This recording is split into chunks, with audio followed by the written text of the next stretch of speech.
Hello and welcome to today's edition of the Daf Yomi. Today's Daf is Bekhorot, chapter Bekhorot, Daf 54. So let's dive straight in. The Gemara asks, we found a source for the halacha that one may not separate truma from wine and oil together. From where is it derived that one may not separate truma from wine and grain together, or from grain of one kind and grain of a different kind together? So what's the footnote? Tirush v'dagan. Wine and grain, or grain and grain. It is prohibited to plant grapevines together with grain, and it is also prohibited to derive benefit from produce grown in this manner. As the verse states, you shall not sow your vineyard with diverse kinds, lest the fullness of the seed that you are sowing be forfeit together with the increase of the vineyard. Deuteronomy 22:9. By contrast, although it is prohibited to plant two different types of grain together, if one did so, the produce is not prohibited for consumption, and one may derive benefit from it. It can be inferred from the Gemara that the prohibition of growing two different types of grain is by Torah, Tirash and Tosfot. The Gemara answers that this can be derived by an fortiori inference.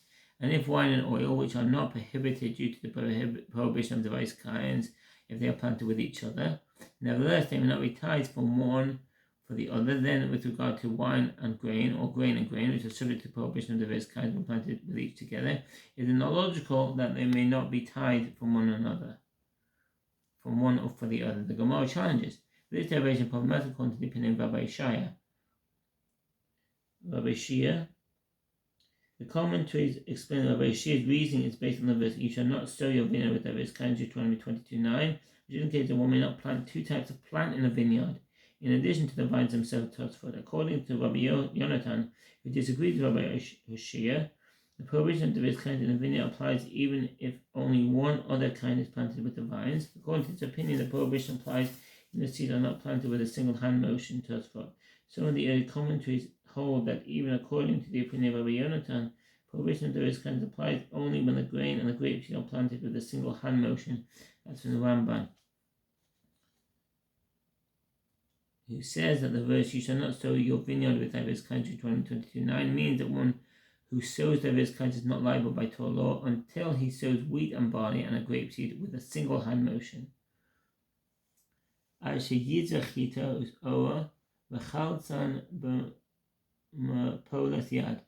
One does not receive lashes for planting diverse kinds in a vineyard unless he plants wheat, barley, and grape seeds all in a single hand motion, according to the opinion of Rabbi Shia. But the model prohibition applies only in Eretz Yisrael. Rambam Sefer Zerayim Hilchot Kalayim 5:2 Shulchan Aruch Yodeh 296:1. According to this opinion, the above 40 inference is not valid. Consequently, how does he derive the halacha that one may not tithe grain for wine or grain for grain? And what answers he derives it in this manner.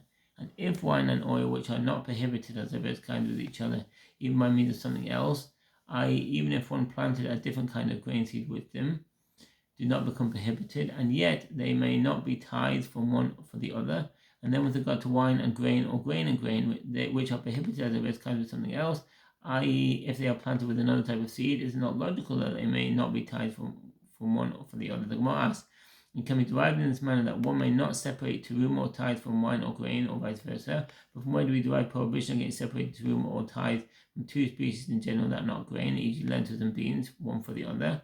The Gemara answers that the obligation to separate tithe from these species, which are not mentioned in the Torah, applies by rabbinic law.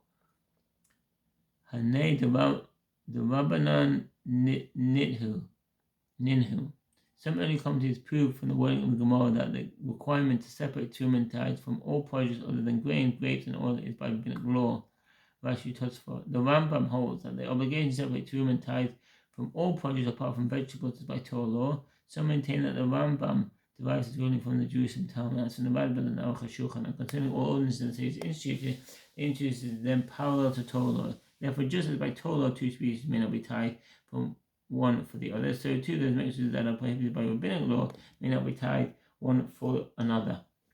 Rabbi Bahanan said to Abaye, if that is so, then with regard to animal tithes, where it is not written in the Torah that all the tithe of the herd or the tithe of the flock, with the word tithe mentioned twice, once in reference to the herd and once in reference to the flock, but rather the verse states, and all the tithe of the herd or the flock which passes under the rod, the tenth shall be sacred to the Lord. In Leviticus 27:32, let them be tied from one for the other. Abai said to him that the verse states, the tenth shall be sacred to the Lord, Leviticus 27:32. This indicates that one must give the 10th animal from this, the flock, and give the 10th animal from that, the herd, with each counted and given separately. The Gemara raises the difficulty. If so, sheep and goats should also have to be tied separately. The Gemara answers that the verse states, all the flock, which means that all the goats and sheep are one flock and may be tied together. The Gemara raises a further difficulty here too with regard to terum and tithe. Then say that the term grain, Numbers 18:12, means that all the different types of grain are considered one grain and may be tied together. Abai said in response that there it is different, as the verse states, the first part of them, Numbers 18:12, in the plural, which teaches that one must give the first part for each type of grain separately. Rabbi Elia says likewise that the first part of them teaches that one must give the first part for each type of produce separately. Rabbi said there is an alternative answer. Even without the term the first part of them, there is no difficulty, as you cannot say the term grain means all different types of grain that are considered one grain. Rabbi explains, granted, there is with regard to sheep and goats, we say that the term all the flock means that all sheep and goats are one flock, because if it enters your mind that sheep and goats may not be tied one for the other, like the herd and the flock, then the verse right, and all animal tied without distinguishing between herd and flocks. And if you would say that if the verse had written all animal tied, I would say the requirement to tie animals applies even to non-domesticated animals. That is not so. The reason is that one derives halacha of an animal tied from sacrificial animals via a verbal analogy of the terms under and under. With regard to the sacrificial animals, it states, when a bull or a sheep or a goat is brought forth, then it shall be 7 days under its mother. But from the 8th day onward, it may be accepted for an offering made by fire to the Lord, in Leviticus 22:27. And with regard to animal tithe, it states, and all the tithe of the herd or the flock, whatever passes under the rod, the tenth shall be sacred to the Lord, in Leviticus 27:32. Derived through this verbal analogy that just as an undomesticated animal cannot be consecrated as an offering, so too it cannot be tithed.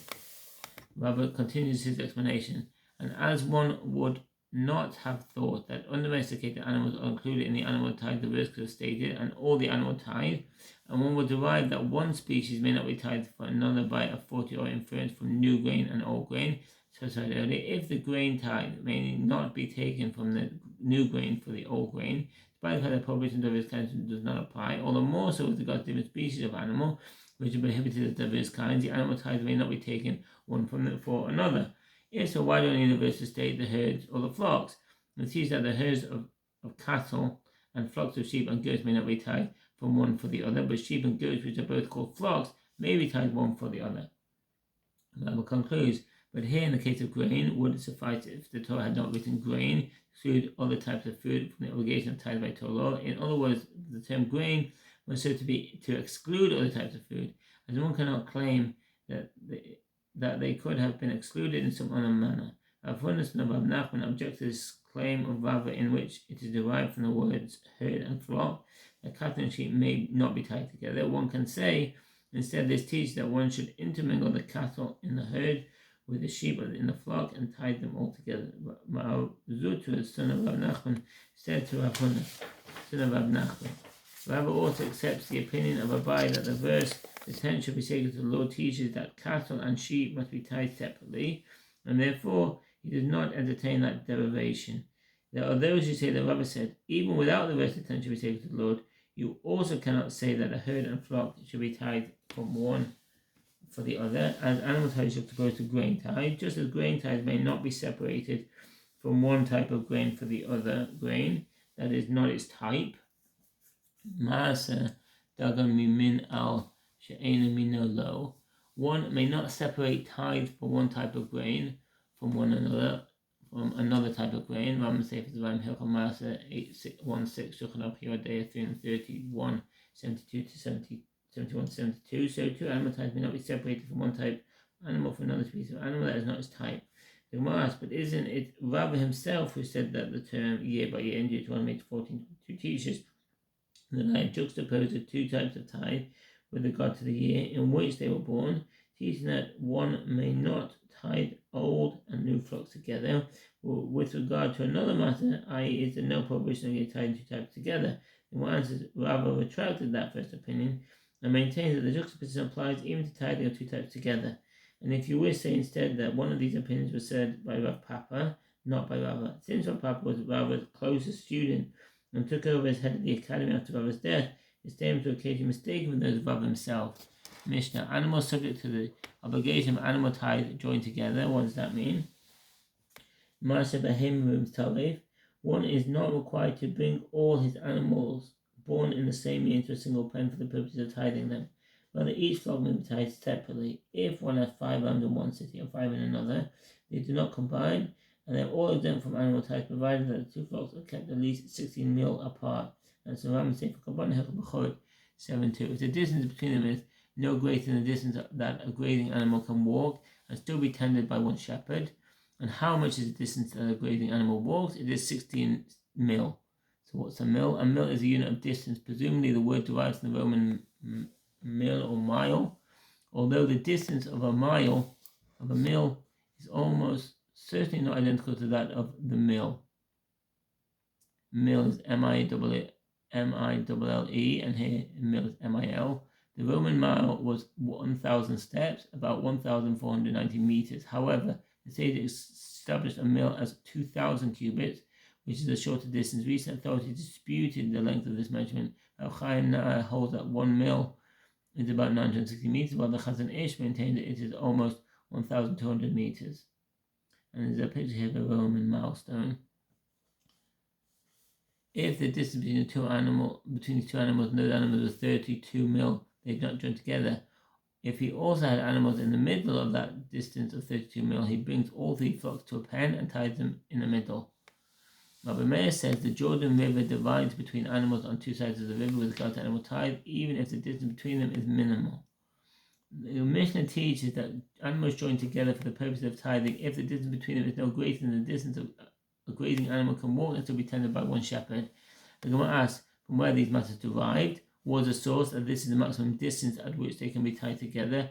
Rabbi Bashila said that the verse states, "So says the Lord of hosts, yet again shall there be in this place, which is desolate, without man or without animal, and all its cities a habitation of shepherds causing their flocks to lie down.